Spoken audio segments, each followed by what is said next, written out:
recevons aujourd'hui Madame Meren. Madame Meren est professeure émérite à l'Université de Liège, en charge à l'époque, je crois que vous êtes toujours actif, même le voilà, très spécialisée dans les matières de géographie économique et qui, au-delà de ses activités académiques, a eu tout au long de sa carrière le souci de s'impliquer dans des grands dossiers qui ont été pendant très longtemps en gestation, qui ont aujourd'hui le pignon sur rue, et pour lesquels Madame y est au moins un peu pour quelque chose, je pense notamment à Bélier. Voilà. Madame Meren nous fait plaisir, comme chaque année maintenant, de venir consacrer 2 séminaires sur une après-midi. Celui que nous allons découvrir maintenant est une première, est le résultat d'une recherche qu'elle a menée et dont vous avez les résultats presque en primeur. Je pense que vous êtes les deuxièmes à... Voilà, vous êtes les deuxièmes à avoir les résultats de cette étude. Et puis après un petit break, nous aurons une seconde intervention de Mme Meren qui porte sur Liège, qui nous est, vous le savez, très cher à toutes et à tous. Voilà, pour... on me cherche, je crois. Voilà, je vais devoir vous quitter parce que j'ai un petit souci de voiture, mais je vous rejoins dans quelques minutes. Voilà, Madame Meren, merci encore. Je vous donne le micro devant ce public qui vous sera tout oui, puisque ils sont en commerce extérieur et la matière que vous allez leur évoquer aujourd'hui, j'en suis certain, va les intéresser. Merci beaucoup. Bonjour à toutes et à tous. Donc vous êtes tous en commerce extérieur? Oui. Tous. Okay. Alors peut-être que vous savez beaucoup de choses de ce que je vais dire, parce que l'année passée j'ai fait sur la Chine, donc vous voyez, je change un petit peu chaque année pour un peu ne pas toujours répéter la même chose, même si le public change. Alors donc je propose peut-être de faire l'exposé. Si vous avez vraiment une question qui est brûlante, vous la posez tout de suite, sinon vous la gardez pour la petite discussion après. Ça va? En fait, si j'ai préparé ce travail, c'est parce que donc, je participe depuis déjà quelques années au Festival international de la géographie qui a lieu à Saint-Dié-des-Vosges, qui a eu lieu la semaine passée à Saint-Dié-des-Vosges. Et il y a toujours un pays invité. Et le pays invité cette année-ci était la Belgique. Et alors, donc, on avait demandé un certain nombre de conférences sur la Belgique. Et moi, j'ai choisi donc une économie sous influence étrangère. Voilà. Je pense que vous en êtes bien conscient. Alors, je vais tenter de répondre à 4 questions, puis faire un petit bilan. La première question, je vais m'intéresser au commerce extérieur et voir comment il a évolué ces 10-15 dernières années. Je ne remonte pas, bien entendu, au 19e siècle. Deuxièmement, la Belgique est-elle toujours une terre d'accueil pour les investissements étrangers? 3. Tous les fleurons belges sont-ils passés sous la dépendance étrangère?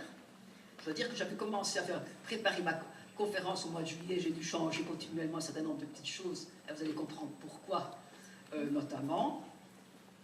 4. Dans les 3 premières parties, je vais parler de la Belgique comme un tout, mais vous savez bien qu'en Belgique, on ne peut pas parler de la Belgique comme un tout, il faut aussi parler des régions. Et je vais me poser la question, est-ce que l'évolution récente a modifié les contrastes entre la Flandre, la Wallonie et Bruxelles? Et enfin, sur une seule dia, je me permettrai de faire une sorte de bilan des forces et faiblesses d'une économie ouverte et un peu, finalement, quelles perspectives. Les perspectives, ça me concerne au premier chef, puisque l'année prochaine, vous allez être sur le marché du travail, dans des entreprises, certainement, qui font du commerce extérieur. Alors, les réserves préliminaires, ça c'est toujours ce que fait un prof du livre normalement constitué, si vous voulez, il explique un peu les limites de ce qu'il va faire, voilà. Alors, c'est un sujet économique, donc moi je suis géographe, au départ, je suis toujours géographe bien entendu, mais ce qu'on appelle un géographe économiste, donc il essaye d'allier l'économie et la géographie. Je suis surtout intéressé à la localisation des activités. Alors, le sujet ici, il est peut-être plus économique que les sujets que je traite d'habitude, c'est une certitude. me semble aussi, par rapport à tout ce que j'ai fait jusqu'à présent, encore plus complexe. En fait, il est complexe pourquoi? Parce qu'il y a peu de littérature à tendance géographique. Par contre, il y a énormément de chiffres qui sont très souvent contradictoires. Effectivement, il y a un problème de source. Bon, je ne vais pas entrer dans les détails si certains, peut-être font des travaux là-dessus, on pourra en discuter par après. Bon, les données sont difficiles à obtenir, sauf celles qui viennent de la Banque nationale de Belgique, hein, qui recense, ça va de soi, un certain nombre de choses. Pourquoi? Parce qu'il faut savoir, de nouveau, au contexte institutionnel de la Belgique, que le commerce, extérieur même, l'économie, l'emploi, l'industrie, l'agriculture, l'environnement sont des matières régionalisées. Donc, ça veut dire qu'on a de moins en moins de données nationales. Et quand on regarde les données régionales, elles ne sont pas toujours compatibles les unes avec les autres. Alors, il y a donc des données qui sont en gros très financières. Par exemple, il n'y a pas beaucoup de données sur les flux qui m'intéressaient. Même si en 2009, il y a eu un accord qui a été signé entre la Banque nationale et les 3 régions, leurs 3 organismes de statistiques. Vous connaissez l'organisme de statistique de la région wallonne? Ça s'appelle comment? l'IWEBS. Ça va, tout le monde connaît? Donc ça c'est l'IWEBS qui fait donc, toutes les analyses statistiques pour la région wallonne. Bon, il y a le correspondant à Bruxelles et le correspondant en Flandre. Alors ils s'étaient tous mis d'accord en disant, ben voilà, on va donc tenter de régionaliser nos statistiques et de nous mettre sur la même longueur d'onde. Et on va notamment donner une dimension régionale. Par exemple, ils s'étaient engagés à expliquer les flux entre régions. Il n'y a encore rien. Donc on ne sait par exemple pas combien la Wallonie achète à la Flandre et combien la Flandre vend à la Wallonie. On ne sait pas. Pas de statistiques. Voilà. Bien qu'ils se sont engagés en 2009. Et on est, si mes souvenirs sont bons, en 2016. Hein, ça fait quand même quelques années. Bon, en fait, qu'est-ce qu'on trouve? On trouve quelques travaux de synthèse, mais généralement, ce sont des travaux qui sont antérieurs à la période récente, antérieurs à 2010. On a des informations sur le commerce extérieur. Oui, c'est peut-être là qu'on a les meilleures informations. Mais vous savez que dans le commerce, il y a le commerce des biens, qui est bien plus facile à suivre que le commerce des services. Alors, on a des données qui sont assez intéressantes. Je n'ai pas dit qu'elles sont parfaitement correctes. Hein, vous comprenez bien, on ne connaît même pas la population. Hein. Bon, il y a sans doute pas mal d'erreurs sur les données de commerce. Elles se font encore en monnaie, enfin en euros par exemple. Bon, mais sur les services, on ne sait pas grand-chose. Et en particulier sur quelque chose qui est extrêmement important pour la Belgique, les services financiers. Bon, ça, on a encore bien que parfois les services informatiques, les services bancaires, etc., mais on n'a pas nécessairement les services financiers. Donc on n'a pas énormément de choses. On a une rubrique services, boîte noire. 3, on n'a donc aucune information des flux entre régions. Ce serait quand même bien intéressant de savoir si effectivement la Wallonie dépend beaucoup de la Flandre, ou si la Flandre a comme marché premier la Wallonie. 4, il y a quelque chose, en fait, j'ai travaillé là-dessus, ce qui m'intéressait, moi, c'était pas le commerce extérieur. C'était principalement les rachats d'entreprises. Et ça, alors là, bonjour, hein, pour trouver des informations, je vous expliquerai la seule source que finalement j'ai trouvée, c'est une revue marxiste. Donc dans le fond, heureusement qu'il y a les syndicats, les bureaux d'études des syndicats, les revues de gauche, pour vous donner quelques informations. Sinon, il n'y a pratiquement rien.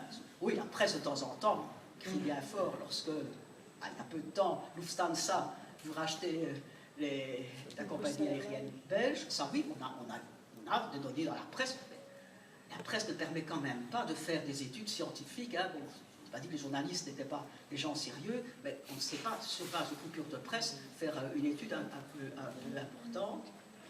Alors, il y a peu de données sur les investissements étrangers, non seulement les étrangers chez nous, mais nous chez eux. Très peu de données. Et la seule donnée qui est un peu continue et que tout le monde cite, c'est un cabinet d'audit que vous connaissez peut-être bien, qui s'appelle Ernst & Young, qui chaque année publie des statistiques. Mais les statistiques d'Ernst & Young, et ça c'est vraiment ce qu'on a, c'est en nombre, mais pas en valeur. Alors il y a des petits machins qui comptent pour un et des gros machins qui comptent pour un aussi. Donc voilà ce dont on dispose. Ce qui veut dire qu'au total, bon, je ne ferai qu'approcher la question, je n'ai bien sûr pas la prétention de dire que j'ai pu tout analyser, qu'il y aura sans doute des lacunes et des approximations. Et si quelqu'un ici travaille... Est-ce qu'il y a quelqu'un qui travaille dans ce domaine-là, par exemple pour des travaux de fin d'études? Est-ce qu'il y a des étudiants ici qui font des travaux là-dedans? Oui. Levez un peu la main ceux qui travaillent dans ce domaine-là. Personne. Ah, moi je me dis, je vais trouver tous des spécialistes qui savent déjà pas mal de choses. Et... Bon, voilà. Donc, il faut dire que les profs qui vous donneraient ces travaux seraient quand même parfois un peu des casse-cou parce qu'ils vous mettraient devant des situations bien difficiles puisque vous ne pouvez pas trouver des données. Et si on peut toujours faire des enquêtes, on ne va pas aller faire des enquêtes dans toutes les sociétés, hein, c'est pas possible. Bon, première question, je vous ai dit tantôt, un pays largement ouvert au commerce international. Bon, ça, on a des données, et il y a encore des données centralisées au niveau national. Et on apprend qu'en 2015, donc c'est bien, on est en 2016, on a des données 2015, c'est merveilleux. La Belgique est le 12e exportateur mondial pour les biens. Et là, on a des données en valeur. Et lorsque je regarde le tableau, c'est les mêmes tableaux que vous trouvez dans l'OMC, hein, l'Organisation mondiale du commerce, vous vous apercevez que c'est la même valeur que le Canada ou que le Mexique. Donc ça veut dire que la Belgique exporte autant en valeur que le Canada ou que le Mexique, pour les biens. Et pour les services, elle exporte autant que la Suisse ou Hong Kong. Il faut savoir que dans les statistiques, on distingue toujours encore Hong Kong de la Chine. Donc on n'est pas Hong Kong de la Chine, alors Hong Kong est attaché à la Chine maintenant. Ça représente 2,4-2,2% des exportations mondiales. Des exportations mondiales. Mais rappelez-vous, il y a 7 milliards d'hommes, et nous, les Belges, nous sommes que 11 millions. Alors, la valeur, peu importe les milliards d'euros, etc., ce qui me semble plus intéressant, c'est que ça représente en produit intérieur brut. Ça représente 87% de la valeur du produit intérieur brut. Et si je regarde les voisins, il faut toujours mieux regarder les voisins que d'aller bien loin, pour l'Allemagne, qui est soi-disant un grand pays exportateur de l'Europe, ça ne représente que 52%. Pour la France, seulement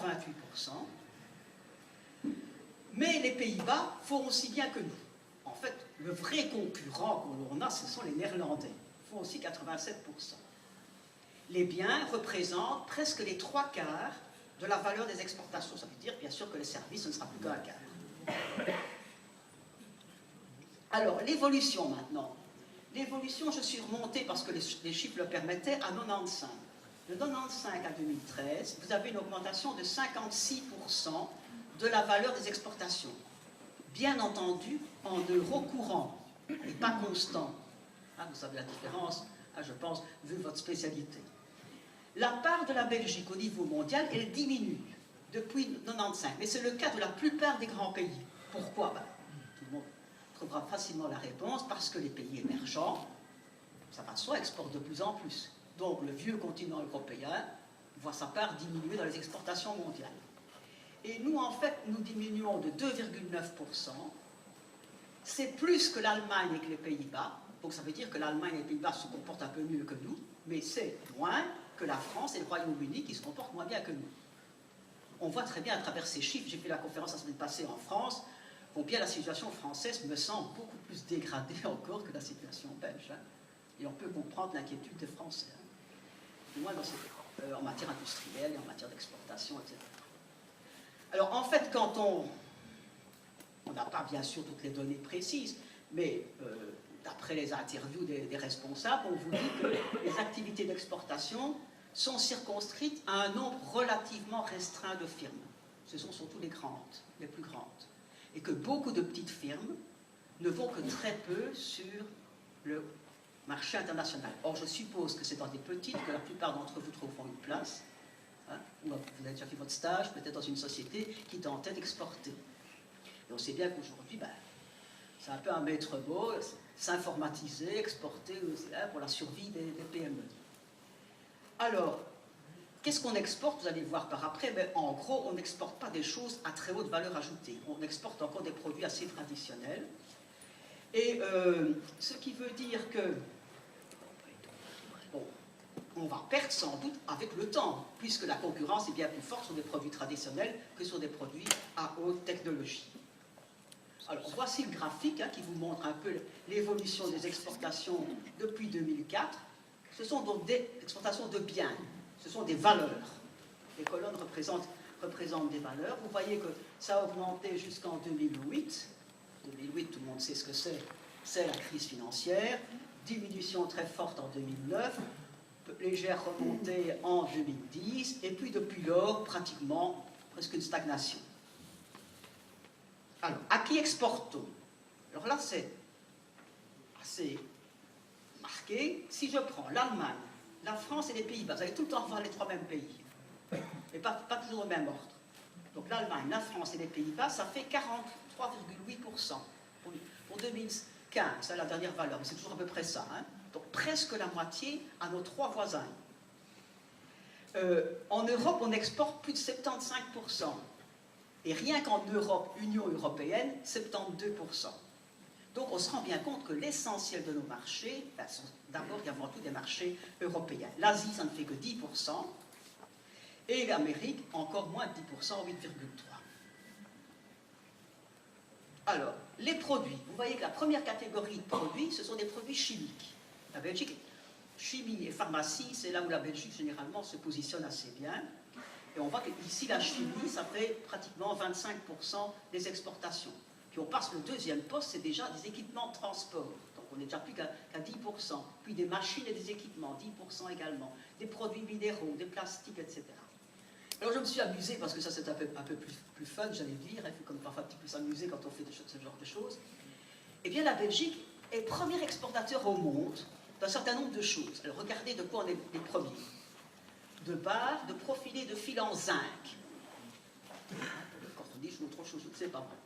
Des alliages de cuivre, des alliages premiers de cuivre. Donc c'est des produits quand même qui sont à l'amont hein, des fabrications. Des tapis en feutre, premier exportateur. De l'antigel, des légumes préparés ou congelés, ça c'est encore plus étonnant, hein. Du gluten de froment, de l'eau oxygénée, on voit ce que c'est, de la margarine, c'est un grand pays producteur de margarine, des déchets de fibres synthétiques ou artificiels. Voilà où on est premier. J'aurais pu vous dire où on est deuxième, troisième, etc. Alors on va passer de séance à ça. Enfin, c'était un peu amusant de voir quels étaient les produits. Vous vous rendez compte que dans tous ces produits-là, il n'y a pas de très haute valeur ajoutée. Hein. Même si, effectivement, ce sont des produits de consommation courante et intéressants. Hein. Alors, maintenant, importer. Moi, dès que j'étais à l'école secondaire, on m'a dit 2 Belges sur 3 travaillent pour l'exportation. Bon, je ne sais pas si c'est toujours 2 sur 3 parce qu'on a vu la valeur dans le PIB. Mais ce qu'on ne m'a jamais dit, moi, c'est que 2 Belges sur 3 consommaient des produits importés. Parce que c'est un peu ça la Belgique, c'est un marché très ouvert. On exporte beaucoup, mais on importe beaucoup. Et vous allez voir que c'est assez spectaculaire les importations de la Belgique. Voilà. On est le 14e importateur mondial pour les biens. Et alors là, moi je suis restée, mais vraiment barbare. Les 11 millions de Belges importent autant que le 1,4 milliard d'Indiens. Vous figurez? 11 millions de Belges importent autant que toute la population de l'Inde. L'Inde qui va bientôt être demain le premier pays au monde en matière de population. C'est incroyable. Maintenant, divisé par les habitants, vous allez vous amuser, hein, bon, mais je n'avais jamais imaginé ça. Je savais qu'on importait beaucoup, mais pas autant que l'Inde. Pour les services, on est 12e, et là, on importe autant que la République de Corée, donc la Corée du Sud. Enfin, voilà. C'est toujours à peu près 2,2, 2,3, c'est toujours à peu près le même pourcentage des importations mondiales. Et cette fois-ci, la valeur, ça correspond à 82% du PIB. Donc, je reprends ma petite histoire de tantôt, c'est bien, nous travaillons vraiment pour l'exportation, mais nous importons quand même énormément, tout au moins en valeur.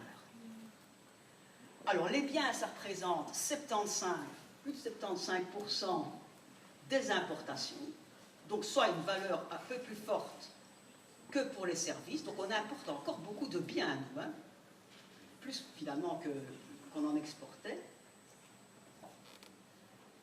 Et de 1995 à 2013, ça a augmenté de 68%, soit la croissance des importations est plus forte que celle des importations. Et on va arriver bientôt à ce que, en termes de valeur, les importations dépassent les exportations. Donc ça veut dire une balance commerciale qui va être négative. Alors, à qui, de chez qui importe-t-on? On retrouve les trois premiers. Les Pays-Bas maintenant passent en tête. Avant c'était l'Allemagne. Les Pays-Bas, l'Allemagne, la France. Ça fait à peu près 39%. L'Europe, 69 contre 78. Donc c'est un peu moins l'Europe. Et l'Asie un peu plus, 14,9, et l'Amérique un peu plus. Mais c'est toujours à peu près les mêmes. Hein. Et maintenant, si vous regardez les produits, donc là, j'ai comparé, si vous voulez, branche par branche, grande branche par grande branche, et c'est à peu près, kiff, comme dirait l'autre, c'est à peu près la même chose. C'est assez étonnant d'ailleurs que la part des branches soit la même dans les importations que dans les exportations. On est dans les mêmes groupes de produits. On pourrait imaginer qu'on importe surtout certains types de produits et qu'on exporte surtout tel autre type de produit. Il y a juste quelques petites différences sur les produits minéraux et sur les plastiques. Produits minéraux et plastiques qu'on exportait davantage qu'on importe. Bon, ça c'est pour les statistiques du commerce extérieur. Alors comme je suis un tout petit peu spécialiste du commerce de détail, j'ai un petit peu travaillé sur le commerce de détail et en particulier sur l'e-commerce. Et en particulier sur l'e-commerce pour les particuliers. Parce que j'avais été très étonné en regardant un peu les chiffres, que je suis assez bien dans ce domaine-là, c'est que... Je ne sais pas pourquoi ça tremble comme ça. C'est moi qui les mets trop. En 2015, l'e-commerce a augmenté en Belgique de 46,8%. C'est la plus forte augmentation de toute l'histoire. Donc de plus en plus, donc, on recourt à l'e-commerce. Sans aucun doute, l'insécurité de la fin de l'année passée a conduit à ce que pas mal de ménages achètent leurs produits sur Internet. Moi, j'en suis persuadé que ça a joué. Alors, à qui achète-t-on? Sur quel site achète-t-on? Parce que là, on a les sites. Eh bien, 20% sur les sites français, 18,5% sur les sites néerlandais et 12,5% sur les sites allemands. Alors, pourquoi est-ce que l'e-commerce se porte aussi bien? Et surtout, pourquoi est-ce qu'on va sur les sites étrangers? Pourquoi est-ce qu'on va acheter à l'étranger? Que l'e-commerce se porte bien, pourquoi pas, après tout? Et pourquoi est-ce que les Belges achètent, ce qui n'est jamais le cas ailleurs en Europe, surtout sur les sites étrangers? Mais il y a plusieurs raisons. Le coût salarial, qui est souvent 20% plus élevé en Belgique qu'aux Pays-Bas.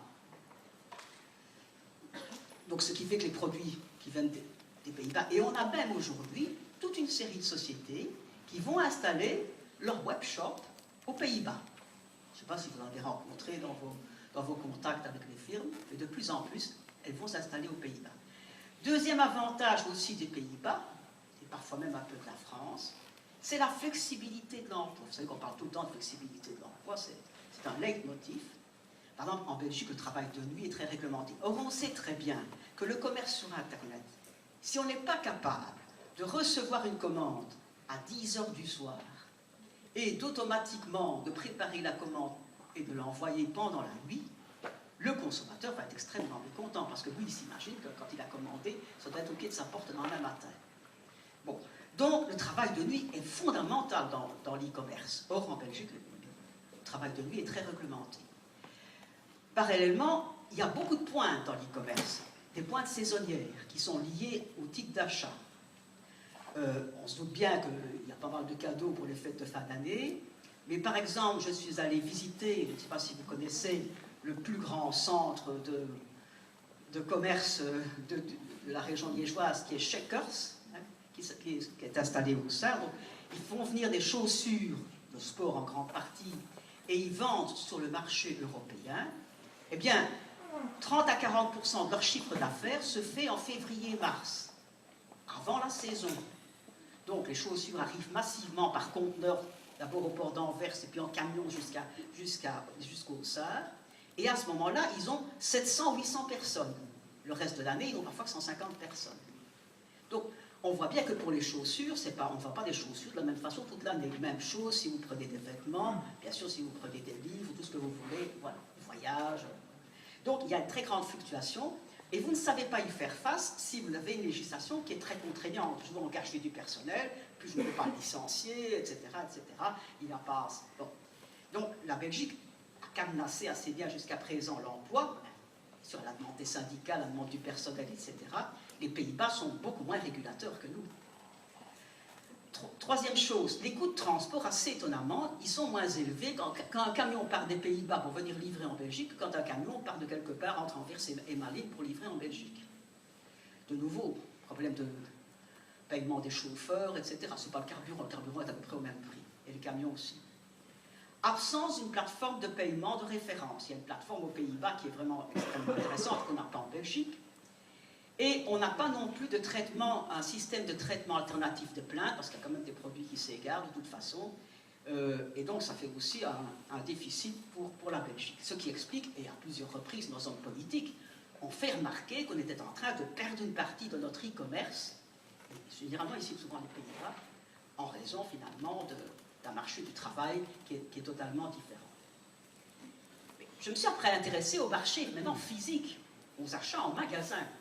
Et là aussi, les Belges achètent de plus en plus à l'étranger. C'est facile pour un Belge d'acheter à l'étranger. Il est toujours à presque moins de 100 km d'une frontière. Et on sait bien que l'année passée, par exemple, on a augmenté les accises sur les alcools. Qu'est-ce qui s'est passé? Les Belges ont vendu beaucoup moins d'alcool. Mais par contre, ils sont allés...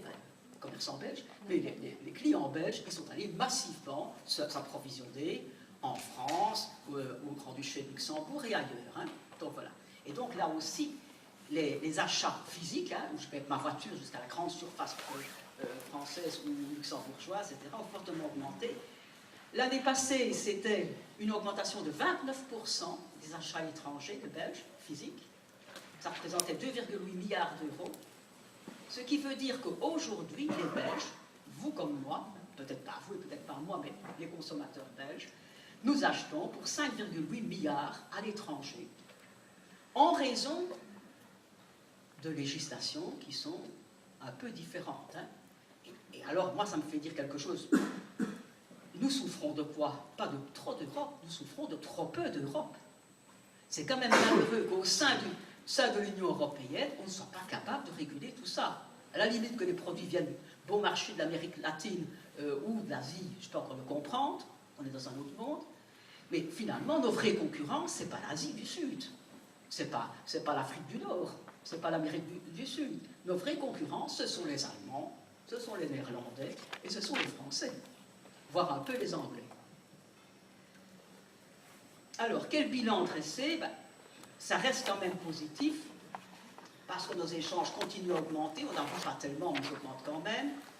L'Europe reste importante, et l'Europe c'est quand même un marché intéressant, et on a vu que c'était surtout avec les 3 pays voisins, mais la Belgique n'est pas assez présente sur les marchés émergents.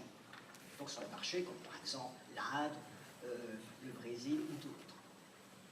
Un poids croissant dans l'économie, si j'additionne les importations et les exportations, ça fait 170% du produit intérieur brut en valeur.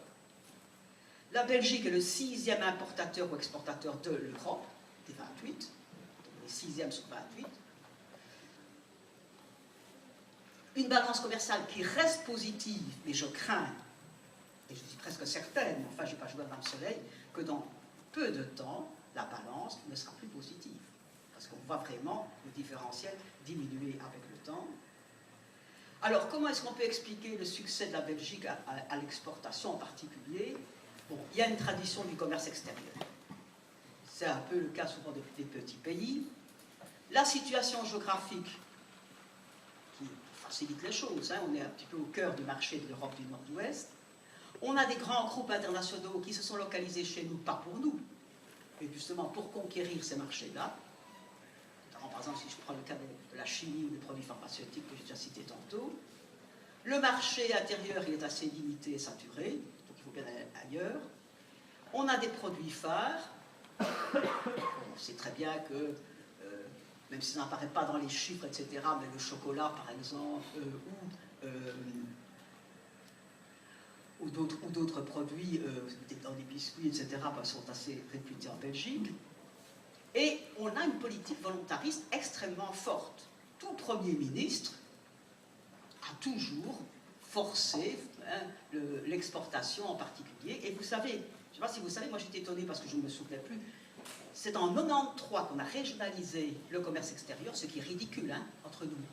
Ça veut dire qu'à Tokyo ou à Shanghai, il y a un bureau pour la Flandre, un bureau pour Bruxelles et un bureau pour la Wallonie. Hein? Alors, allez expliquer à des Chinois, hein, qui sont un peu plus nombreux que nous, hein, qu'il y a 3 régions qui ont chacune la compétence pour le commerce extérieur et qui parfois se font concurrence. Hein. Bon, et donc depuis 93, c'est régionalisé, donc on a des conseillers à l'exportation qui dépendent des régions, mais malgré ça, il reste quelques missions qui sont généralement menées par quelqu'un de la famille royale, parce qu'on estime que, d'abord, ça a été le prince Philippe, et puis maintenant, sa sœur, ils ouvraient des portes dans certains pays où on est encore sensible à la royauté, à des titres de prestige, etc.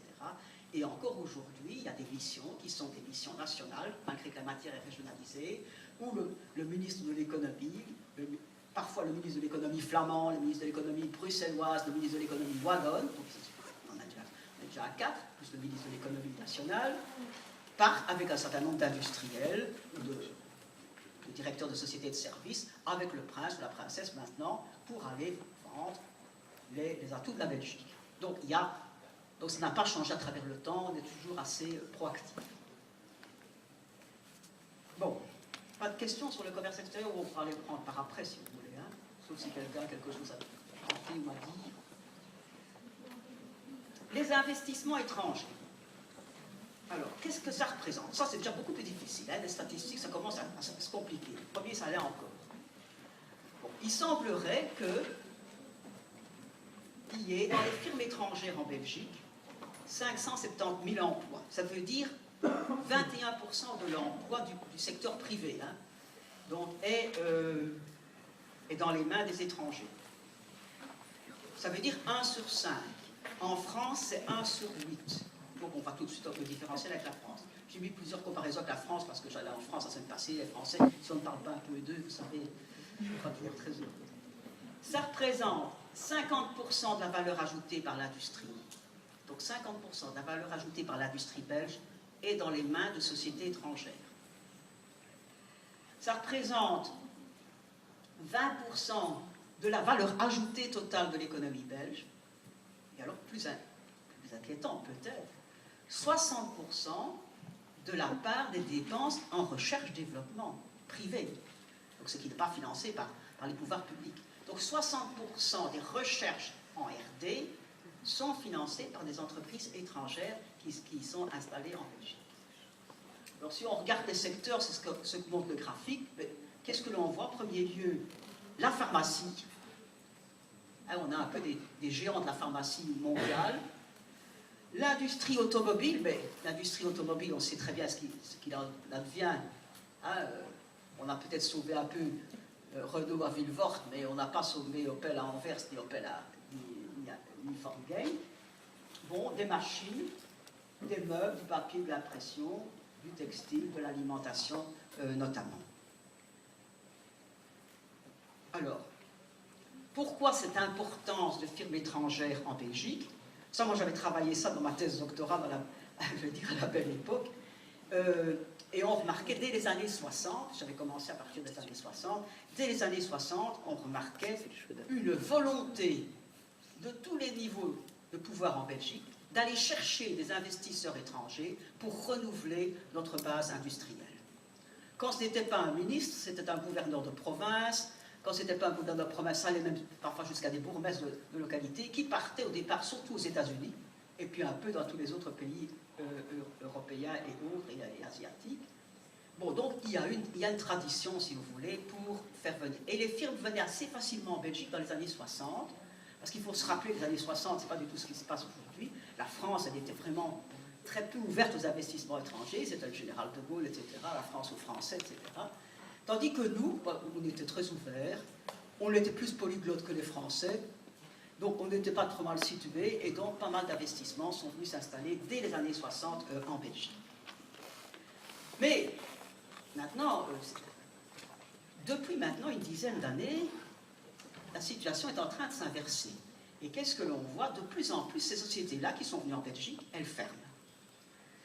Donc, si je prends depuis 2010, mais ça a commencé avant, Opel Anvers, c'est un fleuron, Ford Genk, 2012, toute la sidérurgie rachetée par Mittal, on paye pour le savoir à Liège, bien entendu, et tout récemment, Caterpillar Gosselies, Douwe Egbergs, c'est une fabrique de café qui se trouve à Grimbergen au nord de Bruxelles et qui a décidé, elle aussi, de fermer le 1er janvier prochain.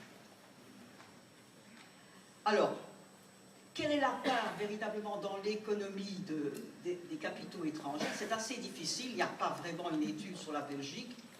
Mais par contre, le CRISP, qui est un bureau d'études qui fait des choses très très bien, a travaillé récemment sur la Wallonie. Et dans leur étude qui est sortie en juin de cette année, donc c'est tout récent, ils ont montré qu'il y avait 73 962 entreprises présentes en Wallonie et 2% de ces entreprises étaient sous le contrôle des capitaux étrangers. Mais les groupes étrangers contrôlent 31,4% de l'emploi. Ce n'est pas les toutes petites qui contrôlent, ils contrôlent des grosses. 31,4% d'emploi et 53,3% du chiffre d'affaires. Donc vous voyez, parfois, tout dépend toujours, est-ce qu'on travaille en nombre ou en valeur, ou en emploi. On voit parfois des choses tellement différentes. Alors ici, une carte des fermetures récentes qui est sortie à l'annonce de la fermeture de Caterpillar, ça va de soi. Et on retrouve alors les très grandes fermetures de ces dernières années, toutes sociétés qui étaient dans les mains de groupes étrangers, parce qu'on y met même Sabena, mais je vous rappelle que Sabena, qui était notre compagnie aérienne belge, elle avait été rachetée successivement par plusieurs sociétés, puis finalement par Swissair, et Swissair a mis Sabena par terre. Et Sabena, ça représentait 10 000 emplois. C'est le choc le plus important des fermetures récentes. Aussi, il y avait Volkswagen à Forêt, Renault à Villevort, mais là on est parvenu à sauver en partie l'usine en lui donnant un nouveau modèle à construire. Il y a du Ferco en sidérurgie à la Louvière, les forges de Clabec, tout ce qui est ArcelorMittal notamment. Et récemment, les 2200 travailleurs de Caterpillar. Alors c'est toujours là, c'est l'emploi direct. Et vous savez alors qu'il y a pas mal de sous-traitants, parce que ces sociétés-là ne font pas tout elles-mêmes. Elles confient par exemple tous les transports à d'autres sociétés, toute la maintenance de leurs outillages aussi à d'autres sociétés. Et on a dit pour Caterpillar qu'il y avait à peu près 5000 emplois dans les sociétés qui étaient sous-traitantes de Caterpillar. Donc quand on ferme, c'est pas seulement les 2000, 3000 emplois, etc. C'est la même chose pour tout, même pour Sabena, parce que Sabena ne faisait pas tout elle-même non plus. Donc il y a une partie qui était aussi confiée à tiers. Alors, la tendance récente des investissements étrangers, ça c'est la seule source qui est officielle. L'autre c'est la source de Ernst & Young que je vous ai cité tantôt. Donc là, vous voyez l'évolution des investissements étrangers en millions d'euros depuis 2000. Donc vous voyez, ça fluctue pas mal. Bon, le gros changement se passe en 2010-2011. Il y a bien sûr la crise qui va amener à de faibles investissements en 2010. Et puis en 2011, il y a une sorte de rattrapage, etc. Et en dessous, vous avez les emplois. Vous voyez qu'en termes d'emploi, ça ne représente pas grand-chose. Ça ne représente pas grand-chose, même si on en parle beaucoup. Alors ici, ça sort de l'étude de Ernst & Young, donc 2015. Donc chaque année, ils font cette étude. Mais eux, c'est assez étrange. Ils ne comptent pas dans les investissements étrangers les rachats et les prises de participation. Pour eux, ce n'est pas des investissements étrangers. Donc, ils ne comptent que les investissements dits nouveaux, donc une nouvelle firme qui s'implante en Belgique, ou alors des extensions de firmes existantes, mais pas les rachats. Et vous voyez donc les fluctuations, et ils travaillent en nombre d'établissements. Donc, un petit bureau qui est à Bruxelles, qui emploie 2 personnes, est compté comme une société qui en emploie 1000. Donc c'est ça, c'est un peu le problème. Alors, si maintenant j'ai regardé les rapports de Ernst & Young, parce que ce n'est peut-être pas la meilleure source, mais j'avais tous les rapports depuis 2005. Donc j'avais sur 10 ans les rapports. Donc je me dis, regardons-les un petit peu. Qu'est-ce qu'on voit? Pratiquement pas de changement au niveau des pays investisseurs. Ce sont toujours les mêmes qui investissent en Belgique. Et toujours en premier lieu, les États-Unis. Et ça, c'est une tradition des années 60, comme je vous le dis tantôt. Dès 60, ce sont les Américains qui sont venus massivement en Belgique. Et puis la France, qui a monté en puissance. La France a investi pas mal en Belgique. L'Allemagne, les Pays-Bas et le Royaume-Uni, on en a parlé récemment avec le Brexit, hein, pour voir un petit peu dans quelle mesure tout ça serait impacté. Donc ces 5 pays, ça représente 60% des projets, pratiquement chaque année. Parfois l'Allemagne passe devant la France, vous savez pas. Mais en gros, c'est toujours la même chose. Donc ça n'a pas de... Alors, pour les secteurs d'activité, c'est aussi tout le temps la même chose. Et on voit que la vente et le marketing représentent 30% des projets.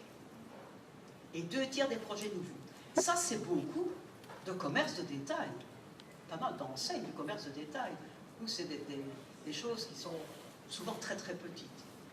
La production, vraiment, l'industrie, ça ne représente que 30%, mais les 2/3 des projets d'expansion, donc ce sont déjà des firmes qui sont là, qui s'étendent. Et ce qu'on a vu monter récemment, bien sûr, c'est la logistique. La logistique, la Belgique est considérée quand même comme une terre de logistique, mais attention, je ne crois pas qu'il faut toujours très très fier de soi, parce que les Néerlandais font encore parfois bien mieux que nous. Hein, c'est notre vrai concurrent, là, ce sont les Néerlandais. Alors, si vous regardez sur les 10 dernières années, on voit continuellement, par projet, la diminution du nombre d'emplois.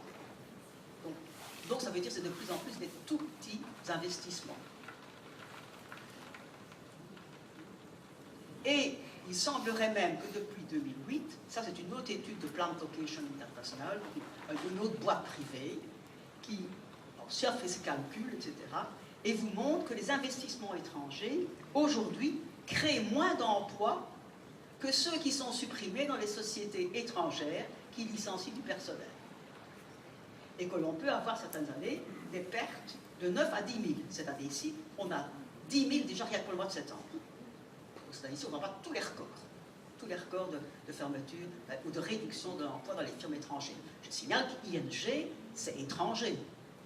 Hein, ING, c'est néerlandais. Hein, vous l'avez entendu. Donc, ce n'est pas uniquement Caterpillar.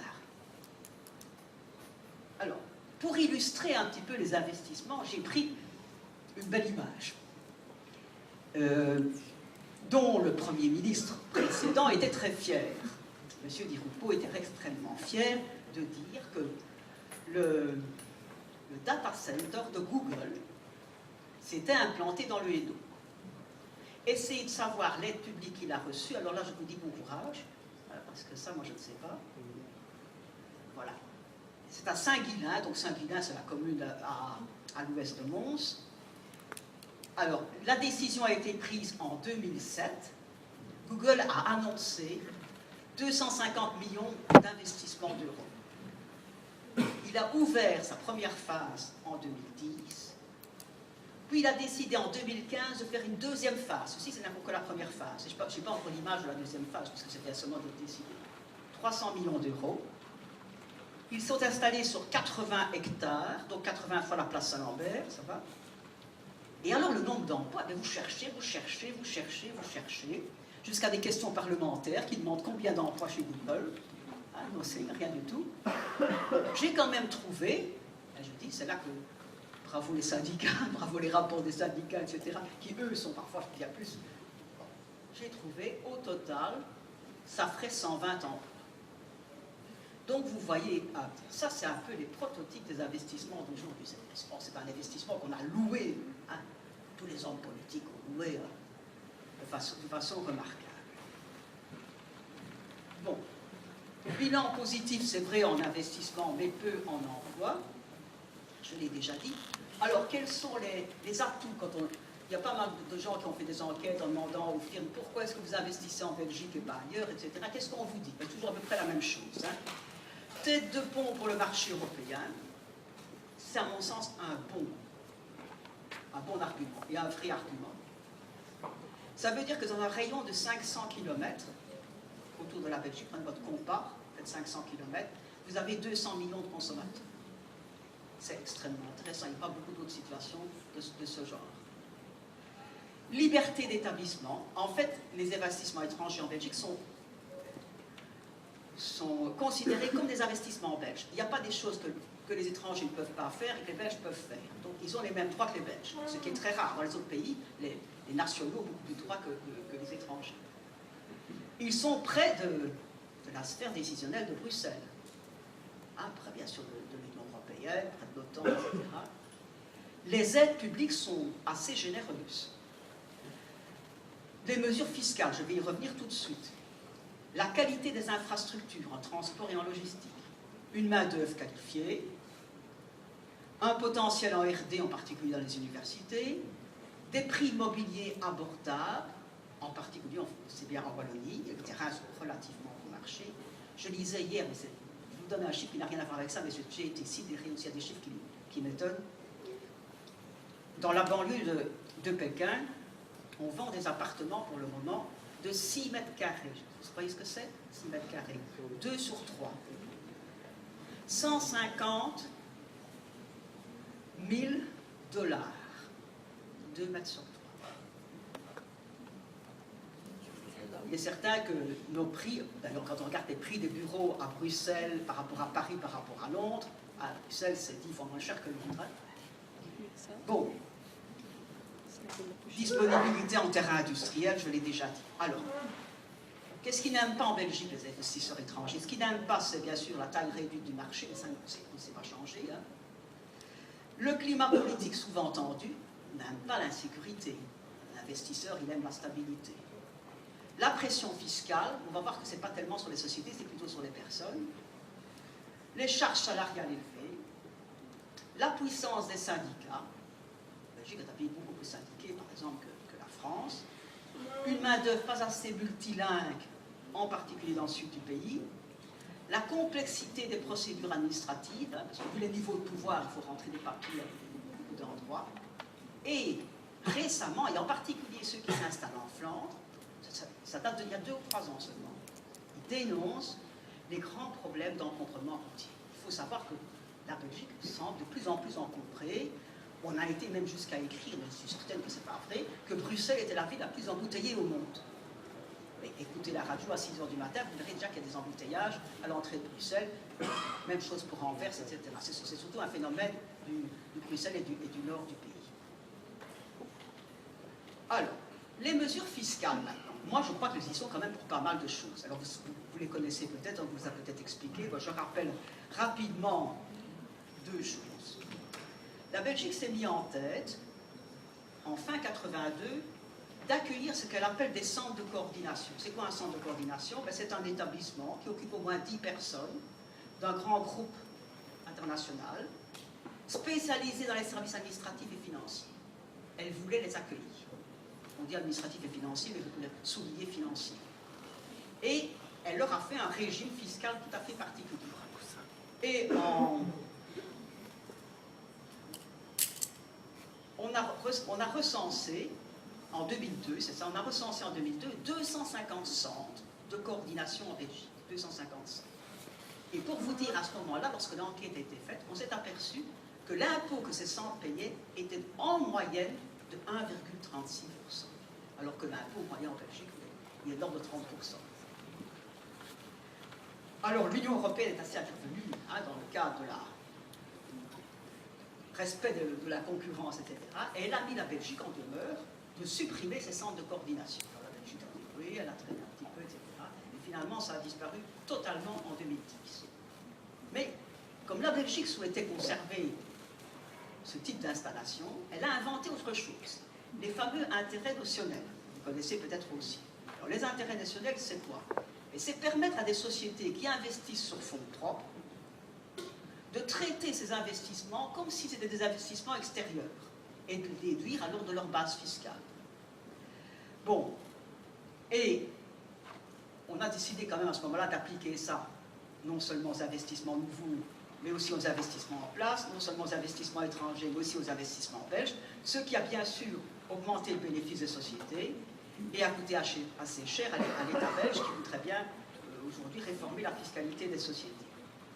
Alors il y a encore un troisième truc qui existe en Belgique et qui vraiment est particulier, c'est ce qu'on appelle le revenu fiscal, vous en avez peut-être parlé. Ça permet à une société de s'adresser aux services financiers de l'État, avec sa comptabilité, etc., de demander combien est-ce que je vais devoir payer d'impôts. Avant, bien sûr, de rentrer sa déclaration. Ce qui lui permet, alors, avec tous les experts fiscalistes qui existent sur le marché, bien sûr, de réorganiser les choses pour payer moins d'impôts. Alors, le système, il ne faut pas la Belgique, c'est aussi le Luxembourg, c'est aussi les Pays-Bas et c'est aussi l'Irlande, qui sont généralement dénoncés un peu comme des paradis fiscaux. C'est la question que je posais, est-ce que la Belgique est un paradis fiscal? J'ai quand même mis entre parenthèses pour les grandes entreprises. Parce que pour les petites entreprises, ce n'est pas le cas, et pour les particuliers, ce n'est certainement pas le cas non plus. Hein. Donc, vous voulez que quelqu'un paye, donc ici. Alors, vous savez, j'ai un peu particulier pour la Chine. Donc, je suis encore revenu aux investissements chinois, me demandant, tiens, est-ce que les Chinois, ils investissent beaucoup en Belgique? En fait, c'est très discret, les investissements chinois. C'est une dizaine de dossiers par an, vous dit-on, que les différents services, Flandre, Wallonie-Bruxelles, etc. Mais quand on regarde dans quoi ils investissent, c'est pas n'importe quoi. Ils investissent dans les télécoms, dans la pharmacie, dans les biotechnologies, dans l'optique, dans l'imagerie et dans le luxe. Les Chinois, ils sont plus dans le luxe. Et également en logistique. Par exemple, dans les investissements chinois assez connus, il y a pas mal d'investissements au port d'Anvers, notamment des sociétés de logistique. Il y en a aussi au port de Gand, il y en a aussi au port de Zeebrugge. Il y a Volvo, mais vous savez sans doute que toute la division voiture de Volvo a été rachetée par les Chinois. Ce qui se passe très souvent, c'est que les Chinois rachètent une société et que c'est très peu su. Même la société ne le dit pratiquement pas elle-même. Parce que ce n'est pas toujours de bon ton de le dire. Alors moi, ce qui m'avait frappé, c'est la maroquinerie Delvaux. La maroquinerie Delvaux, c'est une maroquinerie artisanale traditionnelle, fournisseur de la cour, hein, voilà, et qui s'est fait racheter en 2011 par les Chinois. Autre chose qui m'a aussi fortement frappé, c'est la décision qui a été prise, donc, il y a peu de temps, d'installer à Louvain-la-Neuve, un complexe d'incubateurs de 82 000 m² dédié au partage technologique. La première phase est en construction au moment. Vous pouvez aller voir à Louvain-la-Neuve, de 33 000 m². Et elle pourra accueillir une centaine de sociétés, qui sont des sociétés soit belges, soit chinoises, soit belgo-chinoises, pour échanger dans le domaine des technologies. Alors, il y a 10 jours, dans les journaux flamands de Belgique, tout le monde s'excitait. Pourquoi? Pourquoi est-ce que tout le monde s'excitait? Mais parce que le gestionnaire des réseaux d'électricité et de gaz des communes flamandes, qui s'appelle Eyanti, ça c'est très différent chez nous, les Chinois prenaient une prise de participation de 14%. Alors les Flamands commençaient à se demander, est-ce que nous aussi, on va être achetés par les Chinois? Je signale qu'ils sont déjà depuis longtemps, parce que Volvo c'est à Gent, donc quand les ports, c'est quand même chez eux aussi. Hein. Et on va voir d'ailleurs que, de ce point de vue, il n'y a pas de différence entre la Flandre et la Wallonie. Hein. Les investisseurs étrangers, quand ils rachètent aussi bien en Flandre qu'en Wallonie. Ils rachètent ce qui les intéresse. Donc voilà un peu comment va se présenter cette zone d'incubateur. Parce que quand on regarde vraiment la stratégie des Chinois, en fait, les Chinois, oui. Dans l'écho de ce matin. Attends, l'écho ce matin, je n'ai pas compris.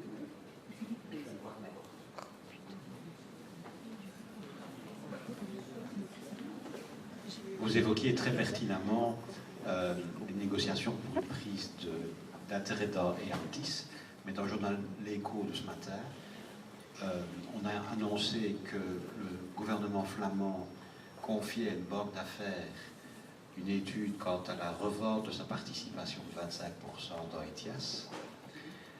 Il y a des noms qui sont cités, de compagnies comme Belfius, comme ici Netis à Liège, la Baloise, mais aussi un groupe chinois. Un groupe chinois qui se positionne pour ETIAS. C'est dans les cours de ce matin. Ce genre de choses, il faut le remettre à jour. J'avais oui, mais je sais bien. Mais quand j'avais fait travaillé sur mon exposé au début juillet, je suis intervenu au moins 4 fois pour le changer depuis juillet. Tellement il y a des choses qui se passent tous les jours. Hein. Bien sûr, ETIAS à Liège, c'est très important. Mais à la différence des autres, je ne sais pas, c'est comme ça que je perçois les choses. Pas mal d'autres, quand ils investissent, ils rachètent des sociétés, Ils les rachètent pour avoir leur carnet de commandes, ils le rachètent pour avoir leur savoir-faire, et parfois, quelques temps après, ils s'en vont avec tout. Laissant, bien sûr, les travailleurs sur le pavé. Les Chinois, jusqu'à présent, ils n'ont jamais fait ça. Les Chinois, qu'est-ce qui les intéresse? Moi, j'ai travaillé beaucoup sur les investissements chinois dans les matières premières. Les Chinois, ce qui les intéresse, c'est d'acquérir les technologies. Le meilleur moyen pour acquérir les technologies très rapidement, c'est de prendre une prise de capital dans une société. Immédiatement, vous avez accès aux brevets, au savoir-faire, etc. Et, tout au moins, peut-être qu'on n'a pas suffisamment le recul, mais jusqu'à présent, il n'y a pratiquement pas de délocalisation avec les Chinois. Ils continuent. Par exemple, les sacs en question, par exemple, pour prendre la maroquinerie que je connais, on continue à fabriquer les sacs ici. Donc, je n'ai pas dit qu'on n'en fabrique pas un petit peu en Chine aussi, hein, mais enfin, donc ce n'est pas nécessairement pour transférer ailleurs. C'est pouvoir acquérir les savoir-faire, ce qui leur a permis de faire en 10 ans ce que les Japonais ont fait en 40 ans. D'autant plus que vous savez, je ne sais pas si vous savez, mais une entreprise étrangère qui va s'installer en Chine, elle ne peut jamais investir toute seule. Elle doit toujours investir avec une firme chinoise. Donc ça veut dire que le Chinois qui investit avec, ben, il a accès à la technologie. Donc c'est une stratégie totalement différente, si vous voulez, je crois, des autres investissements. Alors, les ventes d'entreprises à des groupes étrangers. C'est un processus important qui a commencé à partir de septembre. Et là, tout est touché. L'énergie, l'acier, les cimenteries, 4 des 5 grandes banques belges, les assurances, le commerce de détail et même les gloires belges. Bon, les biscuits de Beuclard, le chocolat Côte d'Or, les bières Stella, Jupiler et autres, etc. Et vous pouvez continuer la liste. Alors, comment peut-on expliquer? Moi, si j'ai fait cet exposé-là, c'est parce qu'un de mes collègues français m'avait posé la question il y a 10 ans aussi. Expliquez-moi pourquoi tous les biens de la Belgique partent à l'Étrepain. Pourquoi vous vous faites racheter de cette façon-là? Je ne connais aucun pays qui est dans votre cas. Et alors, je trouve 4 facteurs. Le premier, c'était que beaucoup de sociétés importantes, jusque dans les années 80, appartenaient à la Société Générale de Belgique, parce qu'il y a une Société Générale de France, donc il est un grand holding financier, et que cette société, elle a été démantelée à partir des années 80. Elle avait en main le portefeuille d'un tiers de l'économie belge. Bon, donc, première raison.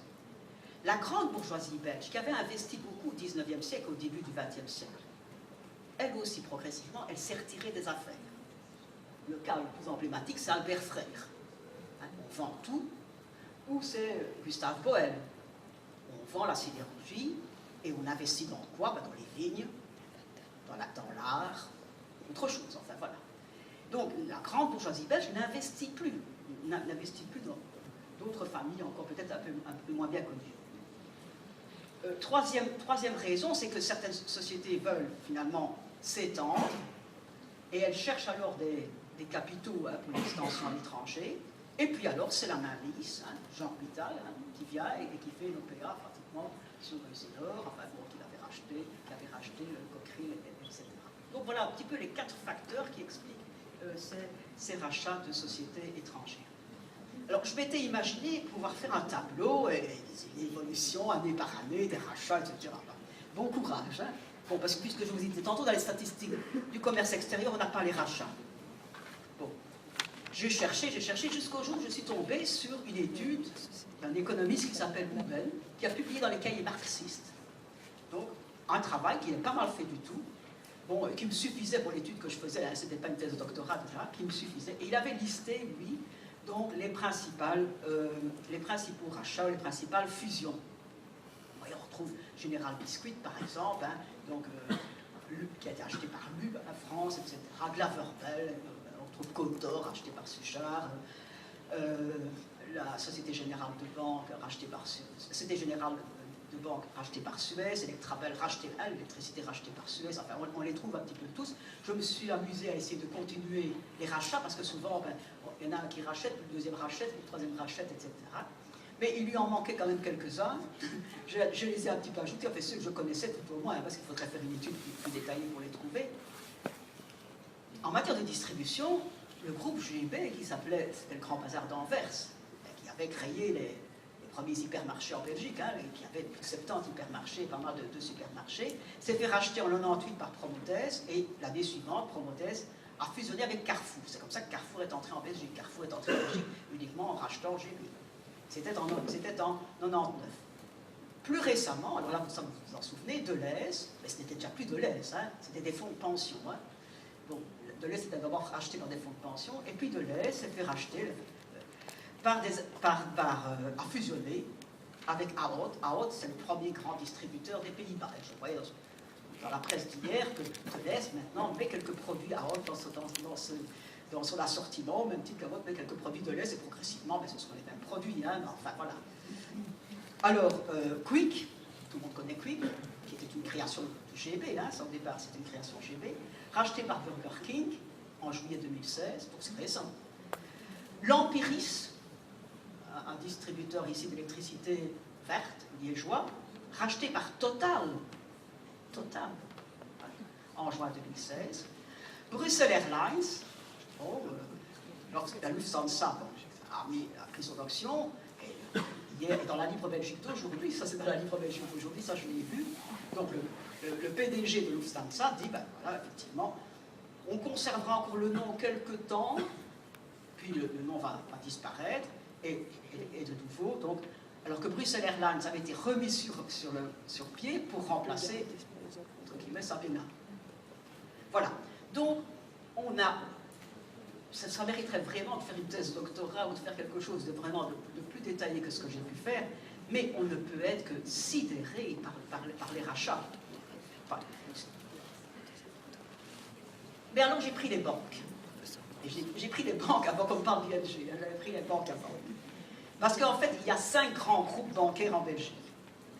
Et toutes les grandes banques, sauf la KBC, qui est la banque flamande, qui a une succursale du côté francophone, qui est la CBC, et Belfius, vous vous souvenez que Belfius, c'est anciennement Dexia, la partie bancaire de Dexia, qui a été renommée la sorte et rachetée par l'État belge en 2012.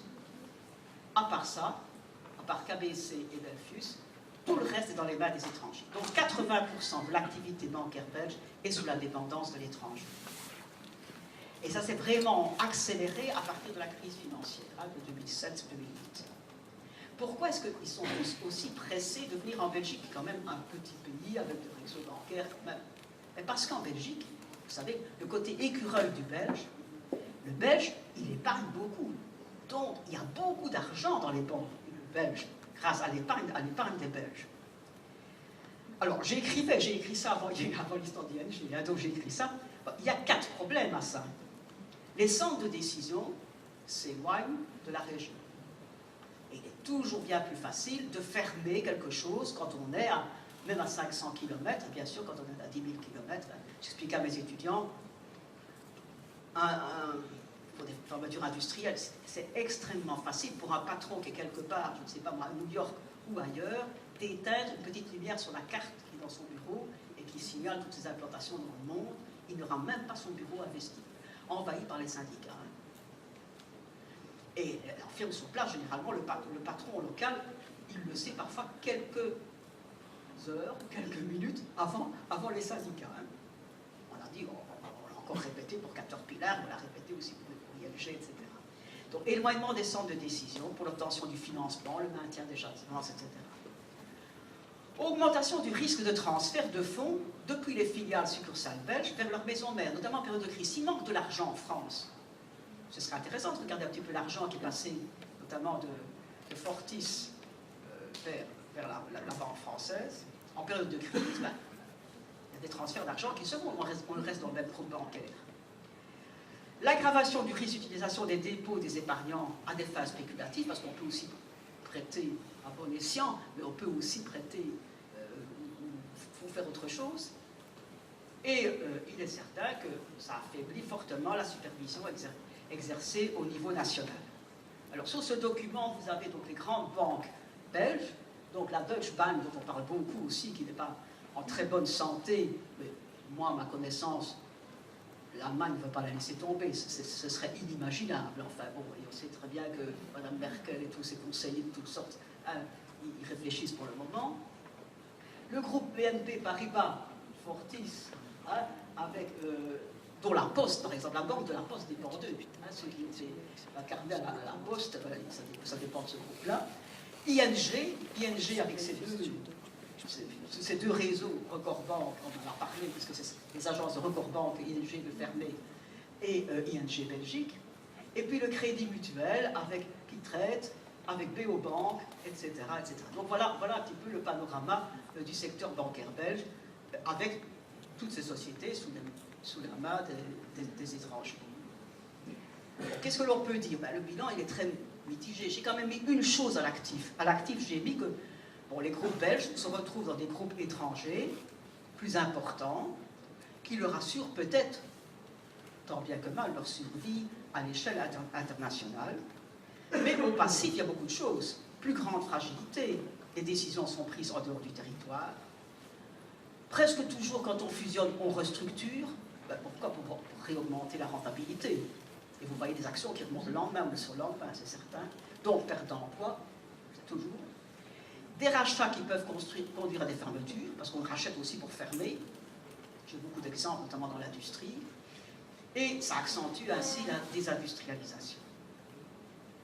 Alors, le dernier point, je vous avais dit, est-ce que tout ça, commerce extérieur, investissement étranger, rachat, etc., est-ce que ça modifie les rapports de force entre la Flandre, la Wallonie et Bruxelles? Bon, dans la mesure où j'ai des statistiques qui sont correctes, eh bien, je peux dire, vous allez voir que ça n'a pas changé le rapport de force entre Flandre, Wallonie et Bruxelles. Si je prends le commerce extérieur, depuis 2002, la Flandre, c'est toujours à peu près 80% du commerce belge, à peu près 80%. En importation comme en exportation. La Wallonie, c'est 13% des importations et 20% des exportations de la Belgique. Et Bruxelles, c'est très peu d'exportation, on produit presque rien à Bruxelles, bon, donc c'est un peu plus d'importation, et c'est surtout des services. Alors, la balance commerciale. Alors, assez étonnamment, la balance commerciale de la Wallonie, elle reste excédentaire, alors que la balance des deux autres régions est déficitaire. Mais c'est parce que dans cette comptabilité-là, on comptabilise les transits de marchandises par les ports, ou les transits d'argent par les centres de Bruxelles. Je rappelle que la Flandre, c'est 57% du PIB, pour avoir un ordre de grandeur, la Wallonie 24% et Bruxelles 19%. En matière d'investissement étranger, la Flandre, c'est toujours à peu près 60% des projets. 60% des projets. La Wallonie, 25% et Bruxelles, 15%. Mais en nombre de projets. Hein. En Flandre, c'est toujours Anvers qui est la première province, qui fait 40% des investissements étrangers. Et en Wallonie, les 2/3 des investissements étrangers se réalisent soit dans le Hainaut, soit à Liège, qui sont les deux principales provinces. En général, les projets bruxellois, c'est très très petit. C'est des petits services ou des choses de ce genre. Alors, ma collègue de Leuven, Dominique Van Est, avait fait un certain nombre de travaux sur la répartition spatiale des entreprises étrangères. Sur cette première carte qui est tracée par arrondissement, vous avez les cercles qui sont proportionnels au nombre d'établissements des sociétés étrangères, avec en bleu les sièges sociaux et en bleu clair les filiales. Et la couleur de fond vous donne une sorte de densité, c'est le pourcentage des établissements étrangers par rapport au total des établissements. Et on voit très bien que ces établissements étrangers, ils sont dans l'axe Anvers-Bruxelles, ils sont très, très présents dans la province d'Anvers et un peu dans l'axe du Limbourg. Très peu de choses en Wallonie, sauf dans le Brabant wallon, un peu à Namur, à Charleroi, à Liège. Et puis alors une exception qui est le Sud-Luxembourg. Et ça c'est lié, ça va de soi, aux relations avec le Grand-Duché de Luxembourg. Alors la deuxième carte que j'ai prise de son travail, c'est une carte par commune, où elle a donc cartographié cette fois-ci le nombre de travailleurs dans les firmes étrangères. Et elle a mis en fond, c'est très intéressant, je veux dire géographiquement parlant, elle a mis en fond les régions urbaines, donc les agglomérations des régions urbaines. Et vous voyez que ces investissements étrangers, que ce soit du secondaire, que ce soit du tertiaire, des services, ils sont principalement dans les régions urbaines. Donc ils sont très peu en dehors des régions urbaines. Bon, donc, moi je pense que, alors qu'il y a des bouleversements sans précédent qui sont intervenus en matière de commerce extérieur, d'investissement, de rachat, Ça n'a pas bouleversé le différentiel Flandre-Wallonie. Et Bruxelles est un petit peu à part, parce que Bruxelles, vous savez que Bruxelles, c'est 2,5 fois le territoire de la ville de Liège. Bien sûr, c'est 1 900 000 habitants, hein, c'est certain. Donc c'est une toute petite région. Et donc, on sait difficilement dire quelque chose d'une région aussi petite. Alors pourquoi est-ce que ça n'a pas changé les rapports de force? Ben parce que les Flamands, comme les Wallons et les Bruxellois, ils font la même chose. Ils ont la même stratégie vis-à-vis de l'étranger. Ils veulent être compétitifs par rapport à l'étranger. Donc, il n'y a pas de stratégie différente et les moyens sont pratiquement les mêmes, que voulez-vous. C'est toujours les mêmes moyens pour essayer d'attirer des investisseurs, pour aller exporter ou pour importer notamment. Certes, quand on fait des enquêtes près des firmes, elles voient quand même un peu différemment la Flandre de la Wallonie. Par exemple, en Wallonie, ce que les entreprises étrangères apprécient par-dessus tout, ce sont les disponibilités en terrain, moins cher bien sûr qu'en Flandre, c'est un différentiel, et plus d'aide. Donc ils reçoivent plus d'aide en Wallonie. Par contre, ce qu'ils reprochent aux Wallons, c'est une moins bonne connaissance des langues et le poids des syndicats. On l'aurait bien dit. Hein. Et en Flandre, ce qu'ils apprécient, ils estiment que c'est un positif, c'est la recherche-développement et les infrastructures de transport, essentiellement les ports que la Wallonie n'a pas, ça va de soi. Et par contre, ils dénoncent de plus en plus les encombrements liés au trafic. Alors j'arrive à ma dernière dia. Alors, être une économie ouverte, qu'est-ce que ça nous apporte? Ben, des forces.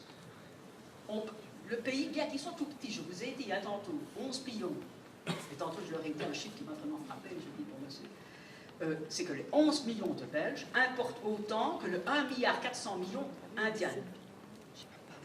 Bon, donc, le pays participe à la vie internationale des affaires malgré une taille réduite. Peut-être qu'on n'y participerait pas si on n'avait pas cette ouverture à l'étranger. On est en plus très bien informé sur l'ailleurs, dans les entreprises notamment, voire dans les universités.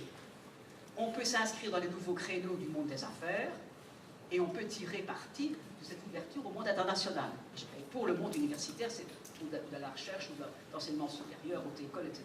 C'est vraiment important. Donc d'avoir cette ouverture à l'international. Il y a des gens du commerce extérieur que je vais dire l'inverse. Alors, les faiblesses. Les faiblesses 1, forte dépendance à la situation économique étrangère. Hein?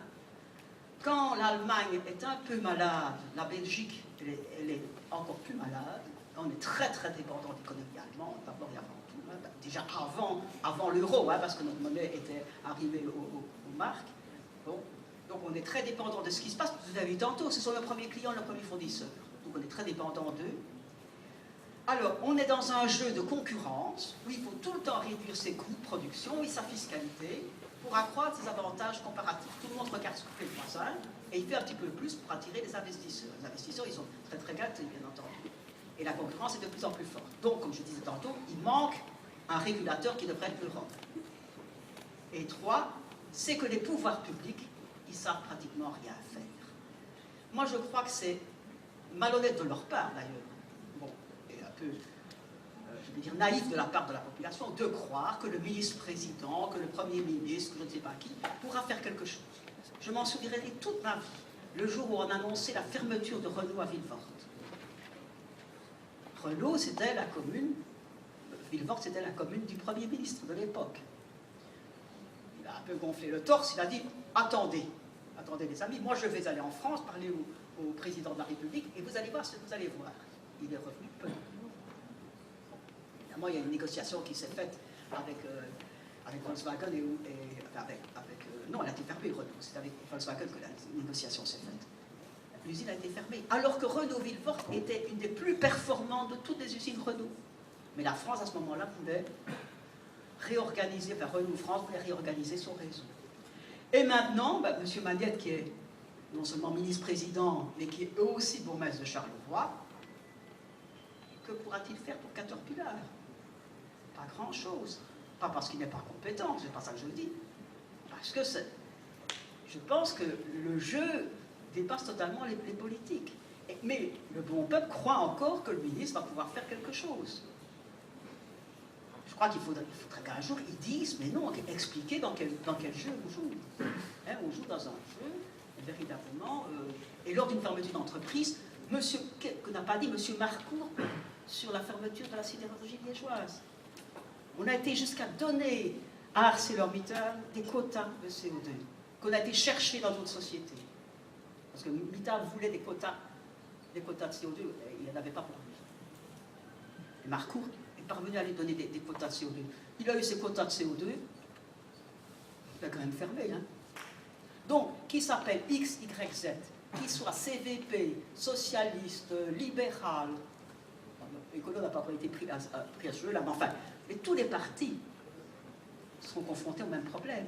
Ça dépasse l'entendement des partis politiques. Nous sommes dans un monde global, et un homme politique belge, même Premier ministre, ne peut pas faire grand-chose.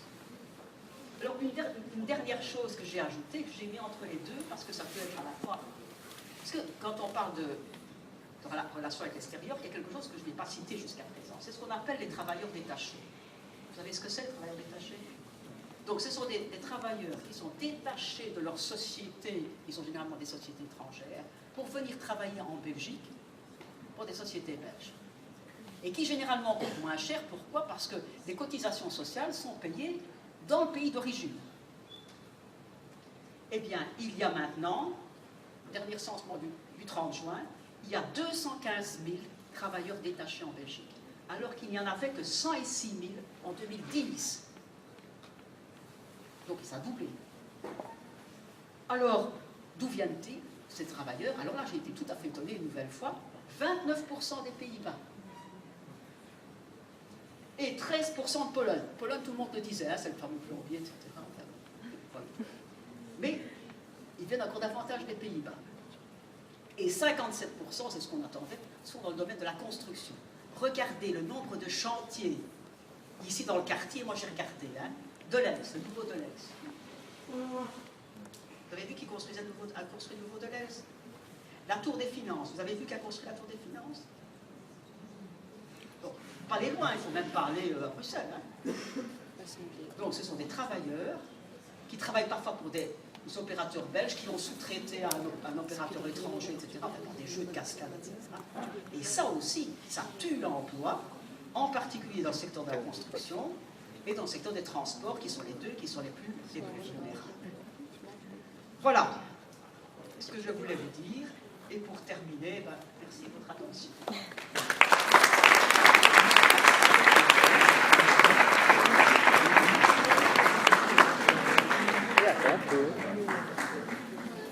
Merci Madame Méfen. Je suppose qu'il y aura des questions, mais la première est toujours difficile à poser, donc je vais me permettre de vous la poser. Il y a quelques années, un groupe chilien a acheté à nos fleurons Magoto. Et aujourd'hui, Magoto, on l'a mis sous cocon, et je pense qu'il y a une semaine ou deux, on a décidé de prolonger la mise sous cocon. Était-ce par crainte que ça ne chauffe avec le contexte de manifestation qu'il y a maintenant, mais ce rachat-là,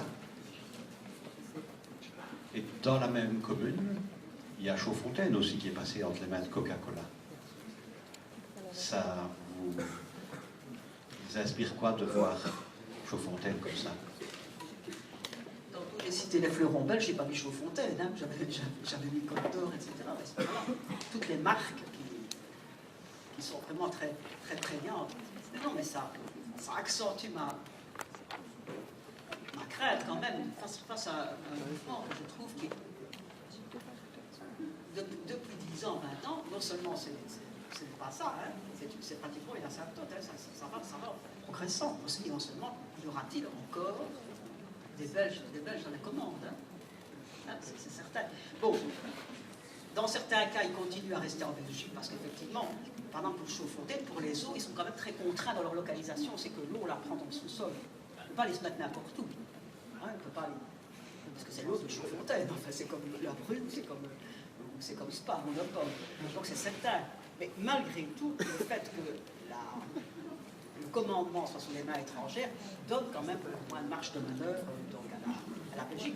Parce que tout ce qui est stratégique, c'est ça qui compte, hein, ce qui est stratégique, ben, c'est dans les mains d'étrangers, etc. Ça, je pense. Bon, je ne sais pas répondre. Bien sûr, sur tous les cas, je ne saurais sans doute pas répondre, hein, parce qu'il y en a beaucoup. Alors, vous avez une question ou une remarque? Vous avez peut-être fait votre stage dans une entreprise qui a été achetée, etc. Voilà, simplement, si jamais tous les fleurons futur. Tous les fleurons belges étaient pris par sociétés étrangères, Pays-Bas, chinoises ou autres. Quelle est la plus grande crainte en fait? Qu'elles partent à l'étranger ou qu'on se retrouve avec plus rien en les mains ou... Je vous ai dit, bon, dans certains cas, on part carrément à l'étranger. On ferme. Et on délocalise, comme on dit là, donc on va produire ailleurs parce qu'ailleurs c'est moins cher. Donc ça c'est certain. Ça c'est dans d'autres cas. Mais dans d'autres cas, par contre, on maintient la production, comme Chaudfontaine par exemple, ou la maroquinerie d'Elvaux, peut-être qu'un jour elle fera en Chine, je n'en sais absolument rien, etc. Ce qui reste quand même, ils rachètent aussi des marques, parce que les marques c'est aussi extrêmement important. Parce que les marques, en te produisent, il faut passer des envies de grande consommation. Mais ce qui est certain, c'est qu'on n'est plus pilote à bord. Hein? On doit suivre le mouvement. Et alors, pour moi, à mon sens, la plus grande difficulté, c'est quand même pour le personnel. C'est quand même pour le personnel, ça c'est certain. Parce que les cadres, regardez dans le nouvel organigramme de Deleuze à Rome, bon, les cadres néerlandais qui arrivent pour piloter Deleuze en Belgique, etc. Donc de plus en plus, ce sont des cadres étrangers qui pilotent les sociétés. C'est la même chose pour les banques. Hein. Même si ainsi pour la Belgique, c'est de plus en plus quelqu'un qui vient d'étranger. Enfin, le Belge va aussi piloter l'étranger, ça peut arriver, etc. Il y a des activités qui resteront de toute façon, hein, qui sont liées à la population, qui sont liées à des exigences particulières. Enfin, mais il est certain que... Ah non, ça c'est le monde global d'aujourd'hui. Hein. C'est le monde global d'aujourd'hui. Enfin, pour moi, je plains les syndicats, hein, je plains les syndicats, parce que franchement, c'est extrêmement pas facile de défendre. Et alors, dès qu'il y a une opération de ce genre, qu'est-ce qui se passe? Il y a grève, alors la grève va encore accentuer la mauvaise image que l'on a du personnel belge, etc. Enfin, des phénomènes en cascade aussi. Hein. Il faut bien vous dire que la majorité des sociétés aujourd'hui, elles ont un raisonnement global. La Belgique, c'est un petit point sur l'écart, bon, ça ne compte pas. Attention, les autres pays sont aussi touchés, hein. Mais je trouve celui qui résiste le mieux, je ne sais pas ce que vous pensez, moi ce sont les Pays-Bas. Je trouve que les Pays-Bas arrivent, pardon, ils ont des fonds de pension bien sûr, mais les Pays-Bas, ils arrivent drôlement à mieux se défendre peut-être que, certainement que les Français. Ça c'est une certitude. Donc j'ai une sous-question par rapport à ce qui vient d'être soulevé, et par rapport à nos étudiants ici qui, d'ici un an, moins d'un an, seront sur le marché de l'emploi, ou au terme d'études complémentaires seront sur le marché de l'emploi. Est-ce qu'il y aurait, je parle au conditionnel, un intérêt à privilégier des entreprises familiales plutôt que des entreprises aux mains de groupes financiers? Je veux dire, des sociétés, je vais en citer comme ça, qui me viennent à l'esprit, comme NMC avec la famille Noël, les transports Jost avec M. Jost à sa tête, où il y a de tri à Opel, où il y a un affectio societatis et où finalement l'entreprise c'est comme un enfant et on ne vend pas son enfant. Dans un premier temps, certainement. Mais ce qui se passe presque toujours, c'est que l'entreprise commence, bon, elle se développe, si elle veut. Toute entreprise est appelée à se développer, à croître, à grandir. Et un jour ou l'autre, elle va intéresser une société étrangère. Parce qu'il est bien plus facile, une grande société, il est bien plus facile pour une grande société d'aller dans l'innovation en rachetant un fleuron existant qu'en faisant elle-même la recherche. Hein. Alors maintenant, ce qui se passe, c'est que moi je pense que certaines de ces sociétés-là, tant que le patron est toujours là, bon, effectivement, ils diront non, moi je ne le vends pas, c'est mon enfant, etc. Mais alors, gros problème, on est vulnérable au moment de la succession. Est-ce que dans la famille, on va reprendre la société? Et puis même si on la reprend dans la famille, comme je disais souvent, ce n'est pas parce que le père est génial que le fils l'est, le petit-fils il l'est rarement. Enfin, c'est ce que j'ai constaté dans la plupart des histoires des sociétés maintenant. Donc, à la faveur notamment d'une succession, il se passe encore souvent pas mal de choses. Et puis votre société, si elle est vraiment très dynamique, elle intéresse drôlement des grands groupes. Donc il est extrêmement, extrêmement difficile. Ça veut dire qu'il faut tout le temps se renouveler. Alors c'est certain qu'on parle beaucoup de spin-off, de sociétés innovantes, etc. Dans un premier temps, elles arriveront à vivre de façon indépendante, mais un jour ou l'autre, elles vont se faire racheter par un grand groupe pharmaceutique ou par un grand groupe de biotechnologie, etc. Enfin, J'ai l'impression que c'est un mouvement un peu inéluctable. Qu'on ne retarde jamais que l'échéance. Là, c'est ce que je pense. Maintenant, on peut aussi avoir un engagement plus philosophique en disant, mais moi je travaille dans une société qui a un ancrage belge, qui ceci, qui cela, etc. Et je vais contribuer par mon travail à faire en sorte que la société puisse se développer. Hein. On peut aussi avoir une volonté de ce genre. Ça, mais j'ai quand même le sentiment qu'on est devant une machine énorme, finalement, et ça va être bien difficile pour les petites pousses, ça va être bien difficile de résister à tout ça. Enfin, moi, c'est mon sentiment. En regardant un petit peu les 50 dernières années, hein. Maintenant, je dis toujours un investissement étranger. Quand les Américains venaient massivement s'implanter en Belgique, nous, on se frottait les mains, on disait investissement étranger, ça crée de l'emploi, etc. Mais les Américains, ils regardaient ça, à la limite, comme une délocalisation. Hein. C'est très différent si vous regardez dans le pays d'arrivée ou dans le pays de départ. Hein? C'est ça. Je n'ai pas beaucoup de données, j'ai cherché un petit peu sur les investissements belges à l'étranger. Ça, je n'en ai pas, j'ai pas énormément de données, un petit peu dans le domaine de la distribution, mais à part dans le domaine de la distribution, je n'ai pas de données, enfin très peu de données. Ou alors j'ai des données, des statistiques, etc., mais qui ne me parlent pas. Donc, il manque vraiment des études dans ce domaine-là, je pense. Enfin, j'ai le sentiment, qu'il y a des gens qui les font et que je ne les connais pas. Hein. Enfin, je fasse des recherches, j'ai fait des recherches vraiment dans les bibliothèques, et puis bien sûr aussi sur Internet, mais c'est pas toujours facile à trouver. D'autres questions? Oui.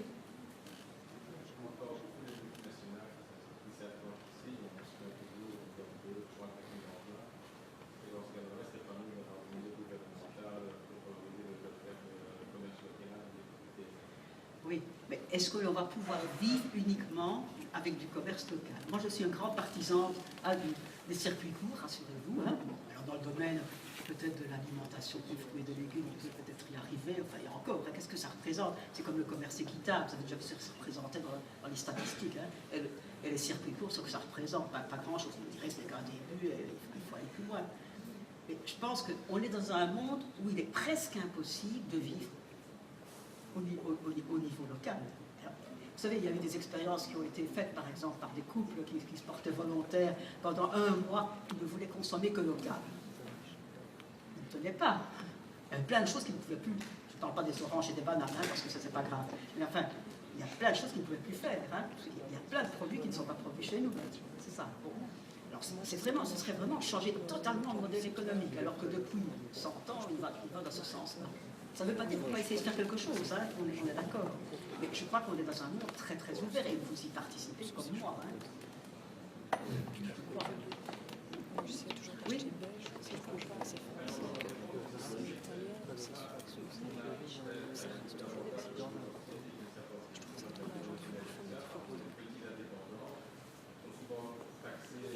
Oui, je sais bien.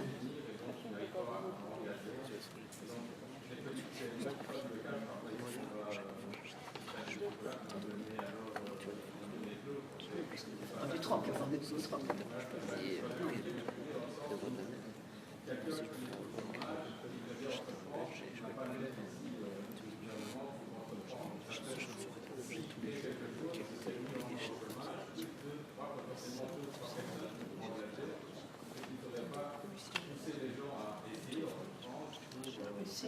Je crois que presque tous les gouvernements sont d'accord avec vous. Hein. Moi, j'avais calculé un jour, il y a bien une dizaine d'années, si chaque indépendant engageait quelqu'un, il n'y avait plus aucun personne au chômage. Chaque indépendant et entreprise engageait une personne. Il n'y avait plus de chômage. Maintenant, il y a pas mal de gens qui veulent entreprendre. Il faut entreprendre, c'est d'abord avant tout une volonté personnelle, mais il faut avoir un bon produit ou un bon service. Et il y en a quand même pas mal qui se cassent la pipe, parce qu'il faut trouver un créneau. Enfin, c'est ça qui n'est pas facile. Mais je n'ai pas dit que les pouvoirs publics n'ont pas davantage aidé les jeunes entrepreneurs, les PME, tout ça. Je suis tout à fait d'accord. J'aurais voulu compléter la réponse de Mme Meren en signalant que les initiatives existent, mais elles ne sont pas nécessairement suffisamment médiatisées. Et pas plus tard que la semaine dernière, hein, le 1er octobre, la semaine passée, la région Wallonne a lancé ce qui s'appelle le pré-coup de pouce. Et donc, si tu t'installes à ton compte, tu peux glaner de l'argent dans ton entourage qui te sera prêté, crédit Bulex, comme on dit. Donc, tu empruntes, je tape un chiffre comme ça, 50 000 € sur maximum 8 ans, taux d'intérêt 2,25% maximum, et la personne qui te prête pendant les 8 ans peut déduire de sa base taxable une partie du prêt qu'elle t'a octroyé. Et donc au final, c'est des parents, des amis, des voisins, je sais encore, 26%, donc au total, 26% de la somme prêtée vient en déduction des impôts payés. Donc quelqu'un qui paye de l'impôt à hauteur de autant, eh bien, il y a moyen qu'au final, il puisse déduire de ce montant-là, en 8 ans, 26% d'une somme qui t'aurait été prêtée. Ça, c'est un sacré coup de pouce. La région wallonne est consciente que les jeunes ont des difficultés d'accéder au crédit, que le fait de se mettre comme indépendant, on n'arrête pas de... Même ici, on fait des opérations de stimulation de l'entrepreneuriat, et c'est très bien, mais dans les faits, malheureusement, quand on s'installe dans la vie, on a 24, 25 ans, on est marié, on veut avoir son petit chez soi, eh bien une banque prête plus facilement de l'argent pour un crédit hypothécaire à quelqu'un qui est fonctionnaire nommé qu'à quelqu'un qui vient de se lancer comme indépendant. Et donc, certaines ailes entrepreneuriales sont coupées par des considérations très terre-à-terre qu'on a légitimement quand on se lance dans la vie. Et là, moi, je salue l'initiative de la région wallonne avec son très coup de pouce qui permet aux jeunes de se financer sans les banques grâce aux proches. Parce que, Mme Mérène l'a dit tout à l'heure, il y a beaucoup d'épargne dans ce pays. Rien que sur les livrets d'épargne, si maman ne fait pas défaut, il y a 270 milliards d'euros qui dorment sur les comptes d'épargne.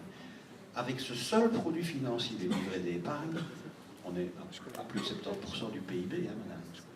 Voilà. Et donc, tout qui a un livret d'épargne, tout le monde a un livret d'épargne. Qu'est-ce qu'on vous donne comme rendement aujourd'hui? 0,11. Et les banques crient, disant que c'est intenable. Voilà. Donc, une façon d'aider les jeunes, c'est ce fameux prêt de coup de pouce. Il y a un site web qui est très bien fait, qui donne tout le détail. Voilà. Merci, Madame Mérène, pour cette première partie. On va faire un petit break.